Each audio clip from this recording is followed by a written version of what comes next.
Hey everybody, it's Tripl-L coming in with, a very early video here. My Hero Academia Chapter 296. It came out early. This is typically what happens during the Christmas break. So, with that said, before we get into the chapter, which is the Fallout chapter, we do have to chat a little bit about how this video is going to be presented. Because it's a fan translation, I'm not doing a wholehearted analysis here because you never really know with the fan translation. Especially because our analysis are based on small details. The small details are usually the things that are thrown off with the fan translations. So we're just gonna have a brief overview video, like just standard kind of stuff. And then in terms of the next release date for 296, when 296 officially comes out next week, I will do the proper analysis for it then. And then the thing is, when 296 come out next week, there's going to be another break and then 297. So unfortunately, you have to wait this week, next week until maybe getting 297 early, which is the kind of trade-off here for getting this really early release. Also, because it's an early release, Shonen Jump has dinged my channel before for this kind of stuff. I will, however, show maybe only one image. I think that'll be okay, and then just so I could direct your guys' attention to one particular thing, and then we'll move on from there. And hopefully it'll be okay because it's squigglies, but yeah, otherwise we're not going to show too many images from this chapter. Anyway, I hope everyone has had a good holiday season. Let's begin by talking about the big things, and that is the death count. We found out who died and who survived.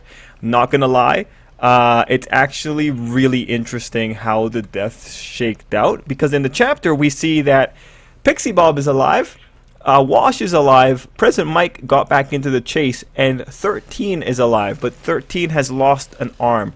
One thing I will say about 13 is that when I was saying that 13 might have died, people were saying that somehow, because 13 is a singularity, it wouldn't work on her, and it's like, no. What are you talking about? 13's been injured before. So I'm very happy to see 13 is here. I'm very happy to see 13 is helping in the effort. I'm very happy to see 13 lost an arm, because that was good to know. 13 is not some kind of black hole inside that suit, so it's just neat to see that. I hope that part of the fandom dies down after this, because that's always been a very ridiculous claim. So I hope that dies down. But honestly, in terms of the people that survived, Pixie Bob surviving when her power is Earth-based, I mean that she must have pulled off some incredible skill to be able to delay decay to the point that she survived. 13 as well. The last time we saw 13 was during Ryukyu's runaway sequence, and 13 had not run backward. 13 only tried to suck in the decay. So seeing 13 survive is legitimately one of the biggest surprises I could have ever imagined. This was not something that I expected. I thought 13 was going down. But now where you have that, you have the unfortunate death counts. And when it comes to the unfortunate death counts, of course, it hurts my heart to see Midnight included in it. So that was pretty brutal. It's interesting in that a good chunk of these, I'm just giving a quick look at the page. A good chunk of these hero deaths, they seem to be the Gigantomachia area. And also, we got to see, I'll cover that in a second. So let's talk about that. First off, with the way that they premised the Midnight death with the kids crying over her, I thought that was really nicely done. I especially liked having Sugar Man's face there. I don't know, his face like really accentuates what's going on with Mina and Kirishima's. I really enjoyed it. I liked seeing Momo there. But then when we look at the actual death counts, right? So Midnight was lost, but let's be just be very clear here. Midnight was not killed by Gigantomachia. She was killed by this dick. So let's keep that in mind. This guy's the guy that sucks.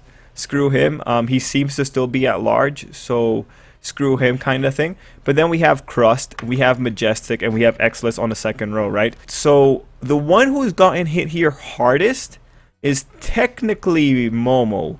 Not only does she have to deal with Midnight being down, but she also lost Majestic, which is quite the thing. That's gonna be rough for her. Like, Midnight was the one, like, next to Shoto, Midnight's the one carrying the torch for Momo, and then losing her teacher, the guy that told her not to regret what she was doing. Pretty rough. But the thing is, when you look at these first four, you'll notice that the rest of the death page is going in order of importance, because right after that, who do you have? Right after Exless, Native, the guy from the Stain arc, he was fighting over with the Nomus on the Shigaraki side. So unfortunately, he wasn't able to keep up with the Nomus. That is very sad. I feel bad for him. But hey, look, you know, Stain, if he took out this guy wouldn't have been around to help people. This guy died like a hero, most likely. He didn't run away from the Nomus. He tried to take them on as above of his pay grade as they were. After him, you might notice that between him and the guy that got taken out by Toga, who is technically more important, there is a woman. If you don't recognize who that is, that's actually Kendo's internship teacher, I believe. It looks to be her. The costume matches the costume we see in 246. And then after the guy that Toga offed, we do see a guy that kind of looks like O'Clock from Vigilantes, but I don't think that's O'Clock. I don't know who that is. But anyway, the most significant characters start at the guy that Toga offed, and then it goes to Kendo's teacher, Native, and all the way up. Seeing that it's descending in order of heroes that we know, the big thing you take away here is that we only really lost one hero that we actually knew, Midnight, which is honestly a really interesting choice. It looks like the author did not want to give away... Well, he didn't want to give away a lot of his designs here, because everyone else is just randoms that we don't really know that all that well. So, you know, really sad that Midnight died. Screw this guy. Also sad that Majestic died, because I kind of wanted to see more of him and Momo. But hey, we got, well, Fat Gum survived. Well, so many people survived. And that takes me to, like, the issue about which enemies got away and which ones didn't. So it was cool to see Edgeshot. I was saying this all the time, that Edgeshot was most likely okay because he was behind Gigantomachia. So seeing that Edgeshot took out Redestro, awesome. On the panel that you see Getten and his state, you can actually see that Cementos is the one that really secured Getten. And what's really interesting there is that Cementos does have stuff sticking out of him. He has his arm impaled, he seems to have his gut impaled, but he seems to be okay. Given that he's not on the death count, he's probably going to be okay. And we also find out there's 132 people missing from the Paranormal Liberation Front, including some of the lieutenants. And this is where actually it's really interesting. This is what I want to talk about the most. What lieutenants exactly got taken away? We actually know a good chunk of the ones that were captured. I'm going to show you right here. So on Twice's team, I think this guy right here is this guy. So I think that that's one down. Next to him, the guy that faced off with Kaminari, he's definitely captured. Then we don't have the puppet looking guy. And then from Skeptic's team, this guy with the hairdo is this guy right here. So it looks like, so that's what we got, 3 so far. We have Hole Punch dude that was assigned to Dobby. That guy was fighting the heroes at the mansion, so it makes sense that he got caught. Now, so it's 1, 2, 3, 4 that we can make out from the guys who are just sitting in the area. I don't know who the other 2 are. It's kind of hard to tell with the lack of designs that we currently have. I'm going to assume that Midnight's killer got away, because that makes the most sense to me. We know that the hat guy and the guy with the weird head, we know that those 2 have gotten away as well. So we have 6 people accounted for, but we are still missing some designs. One thing I can say is that this person that was on Getten's team, she was one of the first people attacked by Edgeshot, and that she did dodge. So she should still be in this area, in all honesty. From when it comes to the guys that escaped, it should be the puppet guy and the guy that killed Midnight that got away, that we didn't see here. Anyway, we ultimately get a nice chunk of information about who's done and who's not. Gigantomachia and Compressed were captured. That was cool to know. And it was kind of cool to see all the heroes chasing after the Nomu in that one sequence to the city. It's interesting though, because I think we had a number here. We find out that 3 of the high ends were stopped, but there's still 7 out at large. And of course, we find out at the end that the 7 at large are the ones that are going to go bust up All for One's prison. Okay, so that's the damage report. We got to talk about the middle portion, that being the portion where we're seeing all the damage and Ochako coming in to help people. So I think this was a good thing for Ochako, for her to see how bad this all went down. I think there was also, I think maybe the author might have been trying to do something with Ochako, because similar to how Toga approached her, this guy came out saying, "Hey, my spouse is in trouble. Can you please help her?" Ochako does look like she has a moment of struggle, but she defaults to being a hero. So I think Ochako's point of view here was legitimately valuable. And through those panels, you could also see Koda doing stuff and all that kind of good stuff. Now, one of the big moments here is Ochako's hair has kind of lost its fluff, just to signal that this is a pretty desperate event. And we have a hero saying that this was just a big mistake, and maybe he should find a new job. I actually think that's a really powerful statement. I think this hero having that moment of crisis, that's shock. Like, he's looking at a whole scene of destruction. I won't say something when it comes to the heroes. The heroes most likely are not the people that really came into the job thinking this, but we have to just recognize it's not just the heroes who are involved here. In that same panel, you can see that there's paramedics. This isn't a crisis just for the heroes. Many paramedics, many first responders, they're going to have the similar level of PTSD here. Now, what's interesting is going to be whether or not the UA kids reflect what this hero is feeling. Because again, him feeling that he should find a new job, you know, I don't shoot that down. That's a very reasonable response. But unfortunately, turning your eyes away from something isn't going to stop the thing from happening. But some people just can't bear to look at it, kind of thing. So that's ultimately a very interesting thing that Ochako saw there. Really, giving up now only makes things worse, quite literally, because we know All for One is still in play. Now, beyond that, we have other little things. People are talking about what's going on in the world. There's one panel that I just really loved, the one that says Dobby's annoying, but I wonder what Endeavor is going to do now.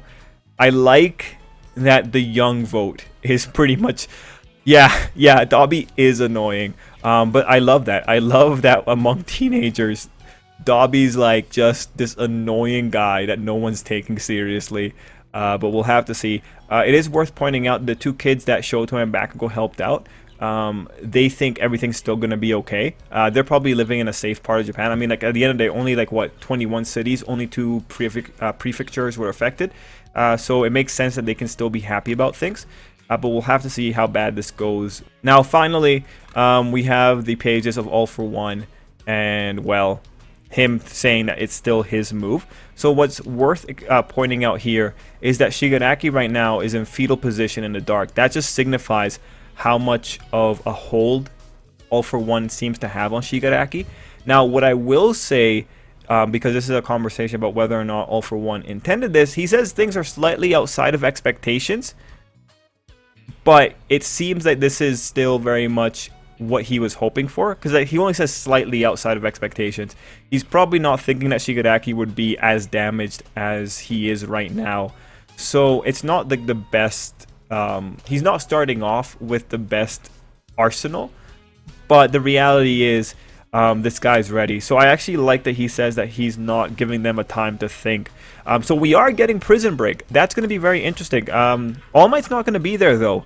So when it comes to Prison Break, the real big question is who's going to be the defense? Or are we going to see Prison Break, or are we just going to know what happens in the background? I don't know. In the prison right now, there's 2, maybe 3 big targets. It's Shizaki. Oh no, 4. Shizaki, Stain, All for One, and maybe the Doctor. So getting Kurogiri out, obviously valuable. Shizaki's valuable because if All for One steals his quirk, All for One will repair himself. Shizaki's quirk seems to be powerful out of the box, and I don't see why he wouldn't have it. So Shizaki being there might be the biggest danger we've... Like, this is the biggest issue. Shizaki being there. We have to hope that All for One doesn't know about Shizaki. Stain, it'll be interesting because Stain could potentially try to attack. Like, Stain could put up a counter, or maybe he'll go along with the villains for a short period of time. And then the Doctor, well, the Doctor is obviously important. So, actually, really great to know that All for One is going for his main body immediately. If we just spiral right into that after this is going to be a lot, and we're going to use up the Prison Break plot line, which is going to be kind of unfortunate that we're also using that up. But Horikoshi said, like, we're also close to the end here or whatever. So, yeah, man, no, like, super chapter, lots of stuff happening. I feel bad for Midnight. I hope the guy that killed her, like, get rid of him. No mercy. I mean, like, I respected the guy did his role as a villain, but holy crap, man, poor Midnight. And then yeah, the survivors. Holy crap, those guys are badasses.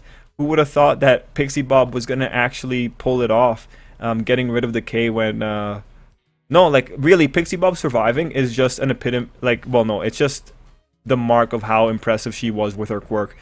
So good for her. Anyway, guys, let me know what you thought down below. And come back here next week. We'll do the proper walkthrough and analyze every little bit.